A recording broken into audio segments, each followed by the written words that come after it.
Hey everyone, stick with us versus herd. If it's your first time here and love the content, hit subscribe. If you want to get notifications from when we post videos, tap the bell. And if you want to subscribe to our options trading live channel, I go live Monday through Friday, 30 minutes before market open. Link is below in the description, along with if you want to join our community. The UVH fam, links are below in the description to our Discord and our options trading group on Facebook. If you made money today, comment got paid. If you lost money today, comment learned a lesson. And if you can do me a favor, hit the like button for the YouTube algo. Really appreciate it. Now, we're going to get right into it.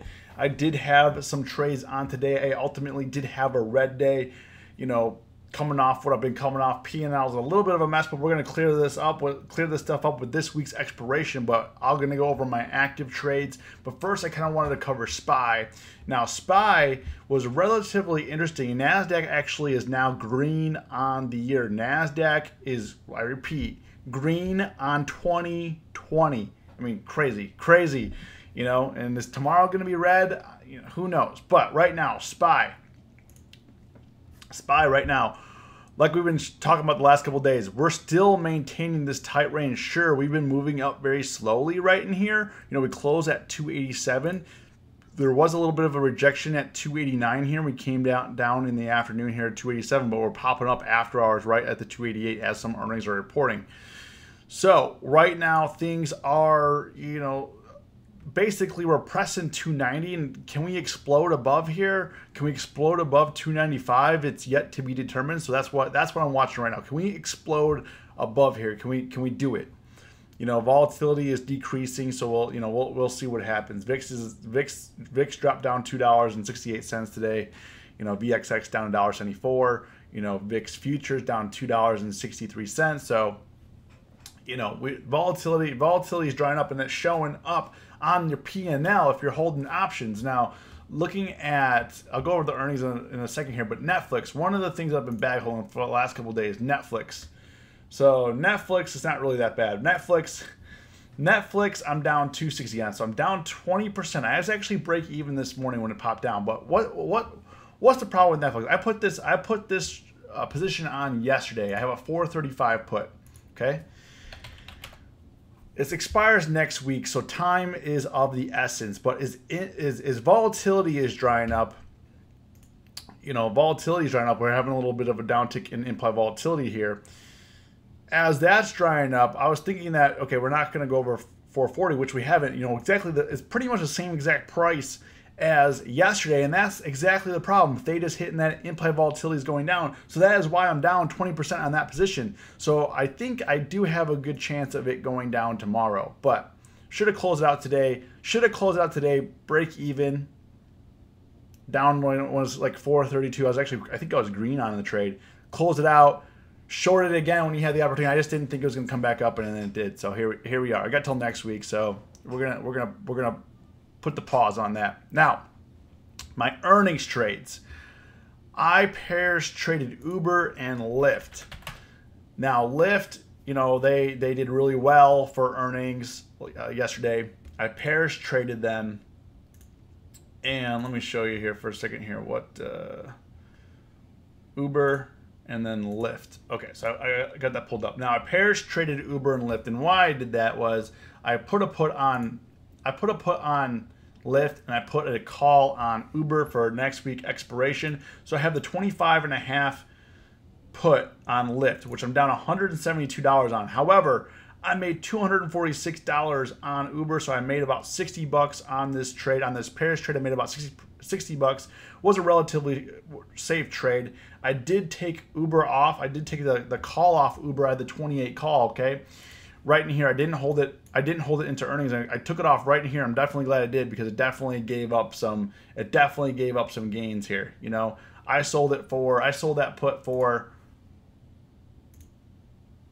let's see here. I sold that put for 415, and Uber, that 28 put, what did it close at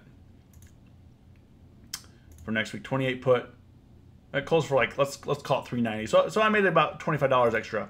You know, so the pairs trade looked good. The reason why I left the put, you're like, why did you leave? Why did you leave the put? The reason why I left the put is there's only $15 left. Even if this $15 goes to zero, I'm still going to be green on the overall trade. Is why I left this put. So I pairs traded it. I left the put because I'm like, you know what?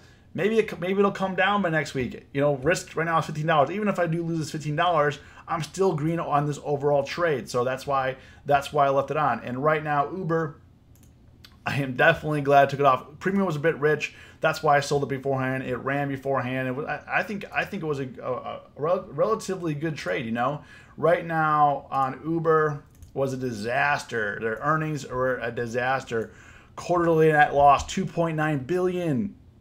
It's $2.9 billion. Last week or this week they laid off 14% of their people, trying to get some good news out of the way. Well, not good news for the staff member, but good news for cost cutting measures. Okay. But right now, you know, they lost $1.70 per share. Uber Eats was at 4.68 billion, sorry. But overall, 2.9 billion net loss, included 2.1 billion in impairment charges from companies in which Uber has a stake. So that is where we are at right now with Uber. So not impressive by any means, not impressive. And the stock is currently showing that. So right now Uber is at 30. So I'm definitely glad I got out Uber and Lyft. Now I did do 2 earnings trades. I did trade Roku. Now Roku currently is at 128. It hit 141. It's down about, you know, $11 right now. After hours, the expected move into tomorrow was $16. So it's still got some room to go with it to get outside the expected move. Now, going into Roku, you know, Roku revenues rose more than 55%. Gross profit jumped 40%. They had a gain in active accounts. Revenue up 73%. So everything is pretty good. However, did withdraw its 2020 guidance. So why is it down? Why is it down? That's, you know, who knows. But this is where we're at right now. We're just coming up where it was at yesterday. I thought that it was kind of priced in the earnings. Premium was relatively rich. I mean, implied volatility for the week on Roku was 27%, going into 270%. So let me clean this up a little bit. Kind of show you what I did on Roku. So Roku, not actually down $81 on this. That was just some bad marks at close. So I sold. I got a $9.68 credit for tomorrow expiration. I sold the 138 call and put. I bought the 150 call, and I bought the 125 put. So basically, I need this to be above like the 126, 127 area to be profitable on this going into tomorrow. But implied volatility at 276%. Thinking we're gonna get some premium crush. Expected move was like plus or minus $14. If we can stay within that, things are gonna be gravy. Now the other trade that I did was Dropbox. Now Dropbox I got into. I did do a debit spread. Probably should just bought a call outright. Not sure why I did a debit spread now that I think about it. After I put it on, it was too late. But Dropbox, you know, is up a little bit. Dropbox been running pretty good. It ran from 19. After hours hit 23. So what did Dropbox do? Dropbox's bottom line is in the black for the first time since the company debuted on the NASDAQ in 2018. Very impressive. The company beat estimates for revenue adjusted earnings. Guidance will come on the company's conference call. So they're actually going to give guidance. One of the few companies that's going to give guidance. I mean, look at that. Look at that smile. So happy. So Dropbox, what I was looking at on here was, okay, it broke out today. It broke out today. Is it going to be pushing up to 24? I sure hope so, because right now what I'm rocking on Dropbox is I have the 22 call. I bought the 22 call and I sold the 35 call for July. So 71 days out. The reason why I wanted enough time on this is because implied volatility for this week was 286%, so I'm not going to pay those premiums. However, implied volatility for July was 59%, so I thought it was pretty undervalued, and it's only expected to move plus or minus $4 by July 17th, 2020. So I went into that expiration and I bought an at the money call. That one cost me $219 for that call with the call that I sold against it. So, you know, some bad marks down here, but that should clean up. as it gets a little bit closer, some more volumes being traded. So we'll see what happens.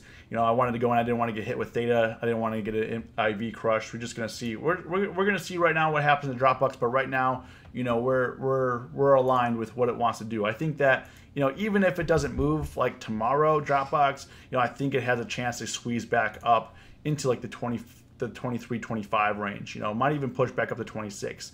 Within the next month. So if that's the case, I'm just gonna hang on to it. Got it at a good price, probably low risk to IV crush theta. So we're gonna be good. Even if we have to hold it a month, we'll be good. We'll kind of let that simmer on the back burner as a potential trade. I mean, hopefully it explodes. What if it just explodes up to 30? That'd be amazing. But who knows what's gonna happen.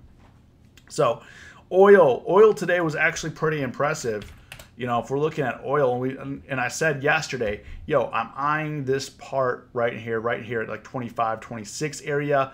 It ripped up to 26.74, got rejected and dropped like $3, like amazing, like crazy. So I'm getting interested in oil again. We'll see what happens now that it got rejected. Is it going to try to retest? And if it does retest, if it gets rejected, I might look to short it a little bit. I'm not looking to go long oil a little bit until it can break out of this area right in here. Same thing for USO. It needs to be able to break out. If it can't break out, if it tries to retest this and break out, I'll try to short it again. That's ideally what I'm going to do. I'm looking for kind of an easy Friday. I'm not going to be too aggressive. Try to stay green. So as always, if you watch this video to the end, comment, watch to the end, hit the like button, stay safe, stay green. It's us versus herd.